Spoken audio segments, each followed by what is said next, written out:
Okay, and welcome to the first podcast lecture on social exclusion. This is the first lecture on the series of inclusive practice for youth and community work.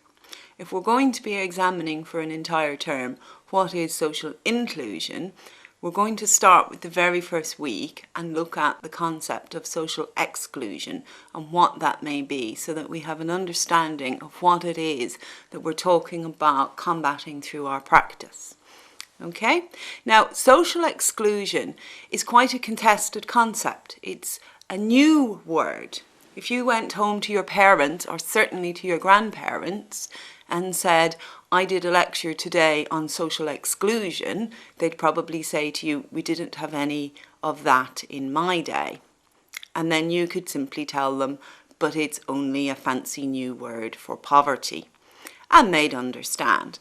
But the term social exclusion is very much part of EU speak. And we will be looking at, in this, whether that has advantages or disadvantages to rename things that we once thought we had words for and understood. Okay? So there are some arguments that it is a very useful term because it broadens the definition and helps us understand them. And there are some arguments that it is not a useful term, that it's fluffy EU speak which takes the emotion out of the subject that we are talking about. Right, so we're going to do four things really quickly. We're going to look at where the term was first invented, how it travelled from there to the UK, and when in the UK we started talking about social exclusion and the rise and fall of this word in British policy. We're going to then dig a little bit deeper into the meaning of the word, whether it really is or whether it really isn't just another word for poverty. We're going to talk about who are excluded people.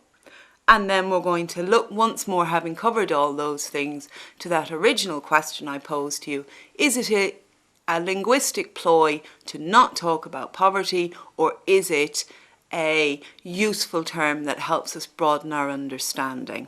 And hopefully by the end of this podcast you will be able to make up your own mind and have a clear opinion for yourself of the answer to that question, which you can then come to class and discuss. Okay. Social exclusion, where did it start? It started in France in the 1970s, and exclusion nationale, I'm pronouncing that completely wrong, sorry, because I don't speak French, but that's the way it's written, was the term that was used from the 1970s onwards in France. What did the French mean when they talked about social exclusion, going back to the 70s and 80s? They were concerned that there was a group of people in French society who may possibly not necessarily be experiencing significant poverty in and of the moment, but carry heavy risk of encountering poverty and destitution at some point in their life. So why would this country stop and try and identify that there would be groups of people at risk of poverty? In order to do this, we need to stop and have a very quick think about the way that European welfare states work. All European welfare states work on the principle of what we call social insurance, which is within your tax. If you have a look at your tax slip, and you will see that you pay two types of tax. You pay income tax, which goes straight to the government for them to spend on what they want to spend it on, the army, the police, roads, bailouts for banks, whatever. And you pay your national insurance contributions. The old-fashioned word for that is you pay your stamps. And that money goes into a completely separate fund, and that money becomes your pay-related social insurance if you end up unemployed, on long-term sick leave, or needing a pension. You then get your pay-related benefits because you've paid your insurance to the state, so the state then gives you back your benefits. Now, in England, there is some capacity, even if you haven't a tax rate or stamps built up, that you can get a non-pay-related, lower, non-contributory equivalent, so you could still get job seekers allowance even if you never worked, or you could still get sickness benefit even if you never worked. But in many European welfare states, that other kind of social welfare is much weaker. And people who never work never build up their insurance and therefore cannot fall back on the resources of the state when hard times hit. And it was this group of people who didn't have national insurance contributions that the French termed the coin social exclusion to describe, and became very aware that they may not be poor at the current time, they may not be destitute at the current time, but unlike the rest of society, if hard times hit in the future, if they got sick, if there was an accident, if there was a fire, anything could happen and this person could be thrown into destitution and it would be a major problem further down the line. So what kind of people would this cover? Who ends up without standard, steady records of social insurance contributions? The kind of people that the French government were most concerned about essentially fell into 4 brackets. They are refugees and asylum seekers, that would be your first group, many of whom may be working illegally, so they may be okay at the moment, working away, but not paying tax and therefore not prepared against hard times to come. So refugees and asylum seekers and other immigrant groups. The second group, the second significant group, will be people with long-term illnesses and disabilities, who often would be very excluded from the labour market and therefore never able to clock up the contributions needed to get the very illness and disability benefits that they actually required.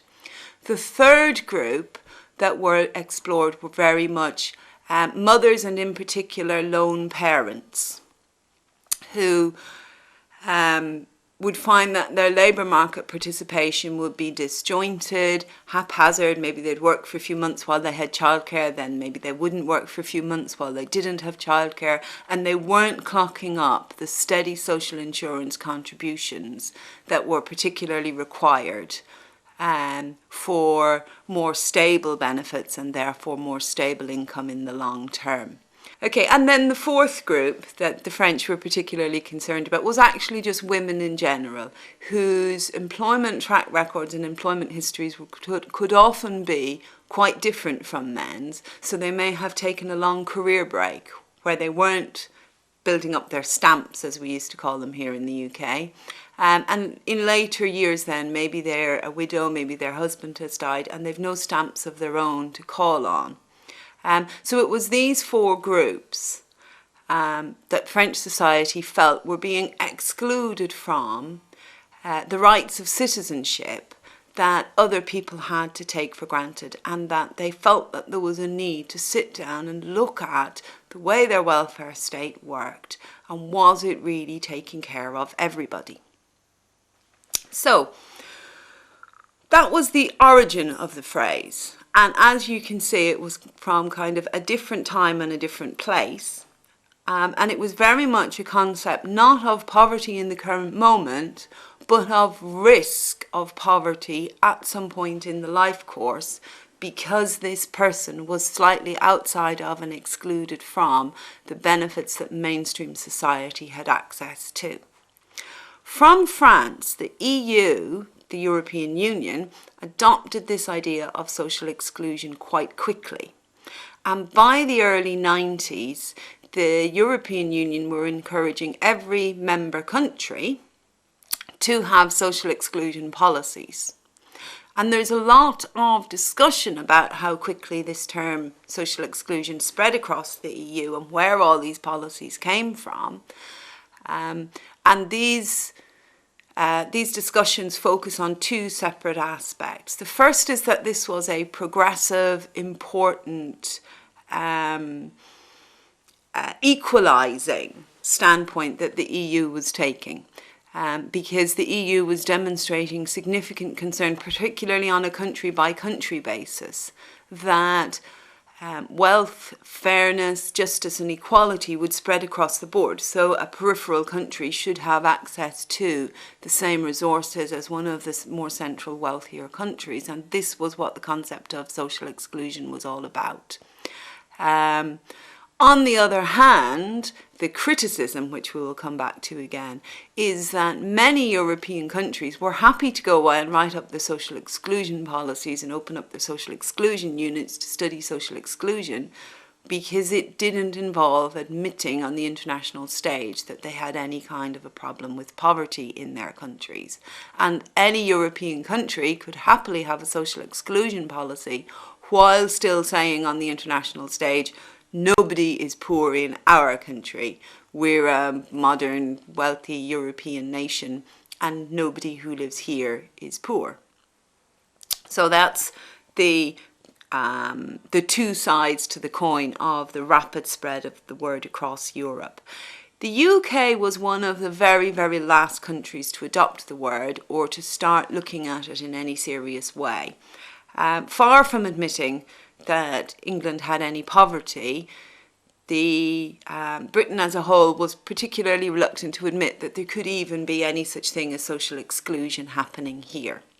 And that was the standpoint of the British government for quite a significant length of time. And it was extremely late in European terms. It was 1997 that the UK government established for the first time what were called the social exclusion units. It's interesting that they also did it on a country-by-country basis.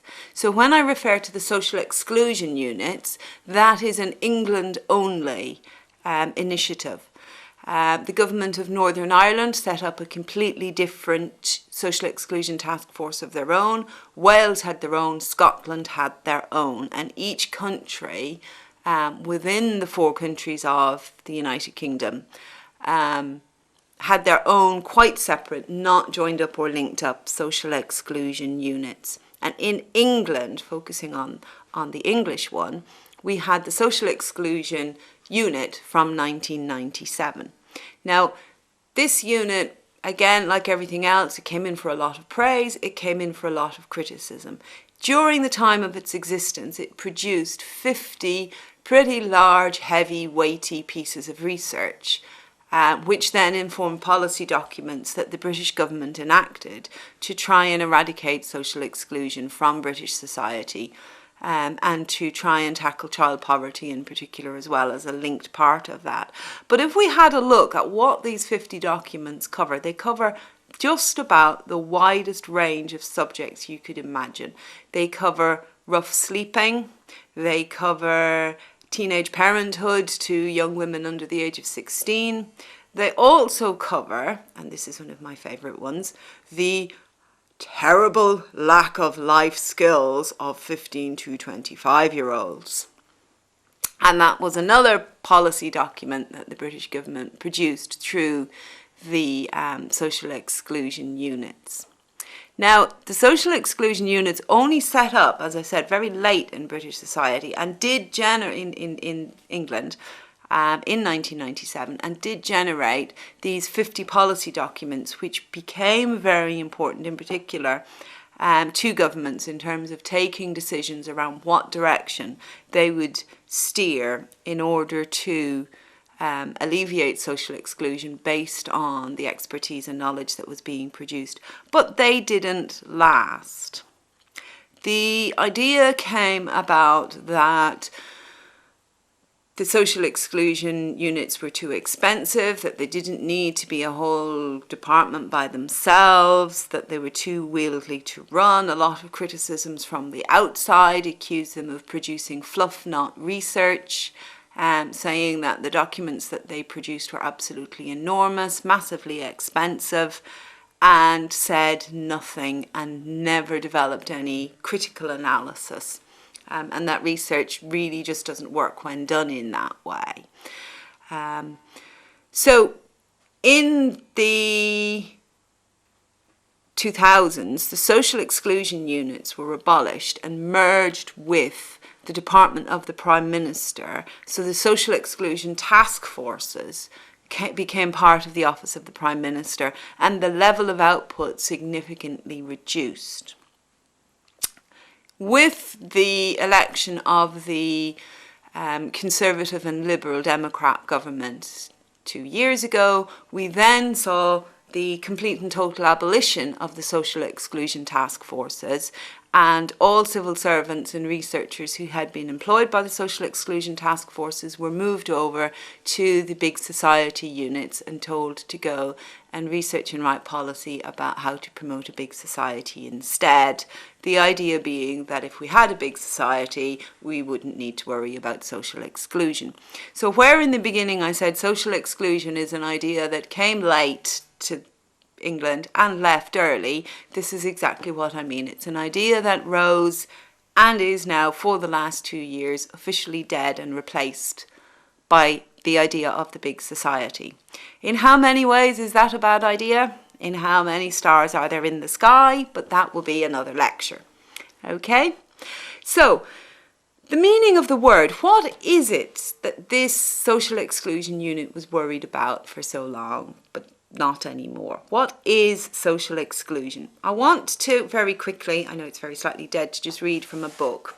This is one of the 3 key textbooks that you will see on the subject of social exclusion. This particular one by Percy Smith. It's probably the most out of date and least useful in some ways, but it happens to have this definition I want to read from for you today. And this is how the European Union has always defined social exclusion. They say, social exclusion refers to the multiple and changing factors resulting in people being excluded from the normal exchanges, practices and rights of modern society. Poverty is one of the most obvious factors, but social exclusion also refers to inadequate rights in housing, education, health and access to services. It affects individuals and groups, particularly in urban and rural areas, who are in some way subject to discrimination and segregation. And it emphasises the weakness in the social infrastructure and the risk of allowing a 2-tier society to become established by default. The Commission believes that a fatalistic acceptance of social exclusion must be rejected, and that all community citizens have a right to respect and human dignity.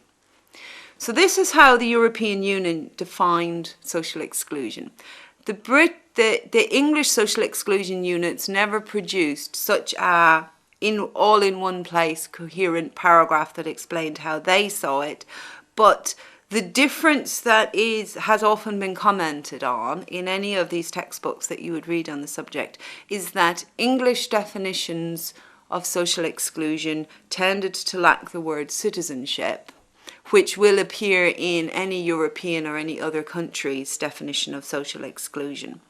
And that is a particularly interesting quirk in the difference in that social exclusion is seen across the rest of Europe to be about lack of access to citizenship rights, whereas in Britain, and again it's very telling that social exclusion moved over to the big society, here in England we've always seen social exclusion not as lack of access to citizenship rights, but merely lack of access to society and community without there being that linked concept of inalienable rights.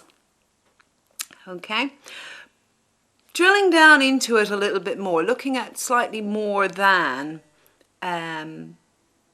just a definition. What is social exclusion? We've been talking about it for long enough now.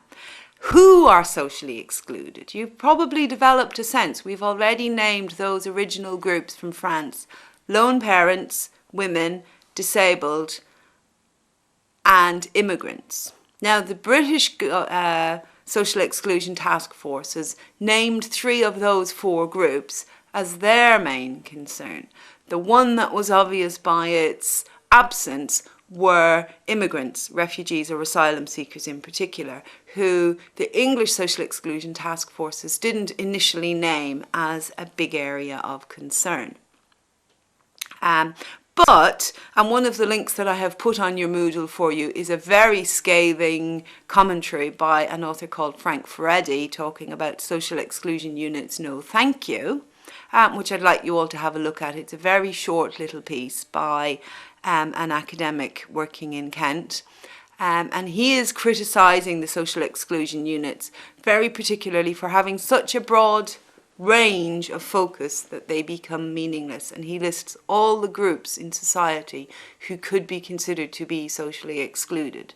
So these include people with disabilities, women, black people, people who are lesbian, gay, bisexual or transgender, people who live in poverty, people who live on large urban housing estates. Essentially, if you went through the list one at a time and thought about every single named group, you would come to the final realisation that the only people who are not named as being socially excluded become heterosexual, university-educated, middle-class white men.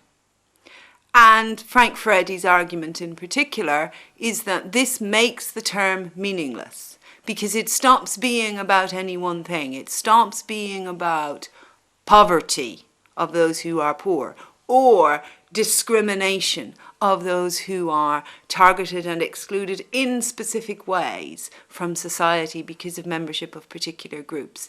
And that we need to go back to these understandings of words like poverty, racism, and discrimination, because they are easier to understand, and they are more specific, and they are more emotive in some ways. And this is the problem with this social exclusion word, is that people hear it and they don't feel an automatic reaction to it. When we talk about child poverty, we have an intellectual and an emotive reaction to that word. We visualise the child crying in bed at night and really being hungry, and the mother saying, no, you can't have your Weetabix now because it's for the morning and you'll have nothing to eat going to school tomorrow. And we feel as well as think about it. The same with racism, the same with these other words. We feel as well as think about them.